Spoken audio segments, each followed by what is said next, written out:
हजारों साल पहले, जब दुनिया में न शहर थे, न राजमहल, ना ही इतिहास की कोई किताब, तब इंसान सिर्फ जी रहा था, लेकिन बना कुछ नहीं रहा था। धरती चुप थी, आसमान खामोश था, और इंसान हर दिन पानी और अनाज के लिए जूझ रहा था। एक दिन बरसात के बाद जमीन गीली थी। एक इंसान ने यूं ही मिट्टी उठाई, मुट्ठी बंद की और हैरान रह गया, क्योंकि मिट्टी ने उसकी उंगलियों की बात मान ली। पहली बार किसी चीज ने इंसान के इशारे पर आकार लिया। उसी पल इंसान ने महसूस किया कि वह सिर्फ शिकारी नहीं है, वह निर्माता बन सकता है। यहीं से जन्म हुआ दुनिया के पहले कुम्हार का। शुरुआत में बने मिट्टी के बर्तन कमजोर थे, जरा सी ठोकर में टूट जाते थे, पानी बह जाता था, अनाज खराब हो जाता था। फिर एक रात आग जली और गलती से एक मिट्टी का पात्र आग में गिर गया। सुबह जब आग ठंडी हुई और राख हटी, तो मिट्टी खत्म नहीं हुई थी, वह पत्थर जैसी सख्त हो चुकी थी। उस पल इंसान डर गया, फिर मुस्कुराया, क्योंकि उसने समझ लिया था कि आग मिट्टी को नष्ट नहीं करती, उसे अमर बनाती है।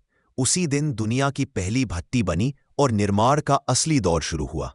दिन रात मिट्टी को आकार देते देते कुम्हार के हाथ थकने लगे।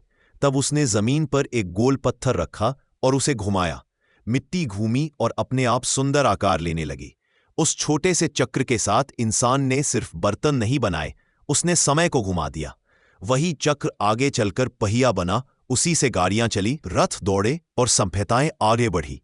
4500 साल पहले मोहनजोदड़ो और हड़प्पा में जो बर्तन मिले, वे आज भी सवाल पूछते हैं। एक जैसे आकार, एक जैसी मोटाई, बिना मशीन, बिना आधुनिक औजार। आज भी वैज्ञानिक सोचते हैं कि कुम्हार सिर्फ कारीगर था या कोई भूला हुआ वैज्ञानिक। वैदिक काल में उसे कुंभकार कहा गया।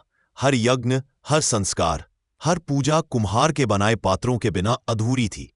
देवता भी जल तभी स्वीकारते थे जब वह कुंभ में होता था। जहां कुम्हार पहुंचा वहीं गांव बसे, जहां गांव बसे वहीं शहर खड़े हुए। अनाज सुरक्षित हुआ, व्यापार शुरू हुआ और इंसान इतिहास लिखने लगा। कुम्हार ने महल नहीं बनाए, उसने सभ्यता की नींव रखी। आज हम स्टील, कांच और प्लास्टिक में जी रहे हैं, लेकिन सोचिए, जिस इंसान ने पहली बार मिट्टी को जीवन दिया, क्या हमने सभ्यता के उस पहले निर्माता को भुला दिया है?